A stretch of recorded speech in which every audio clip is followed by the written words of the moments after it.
Want to unmute someone on WhatsApp for Android to start getting notifications again? This video gets straight to the point and shows you exactly how to do it. If this video helps you, please consider subscribing to the channel and liking the video. For extra support, you can also join the channel membership.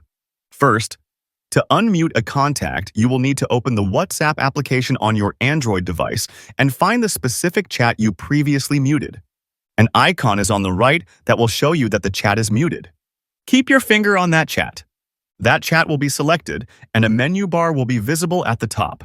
Tap on the icon with a bell to unmute notifications for someone, and that's how you can unmute someone on WhatsApp for Android, ensuring you receive notifications for their messages again.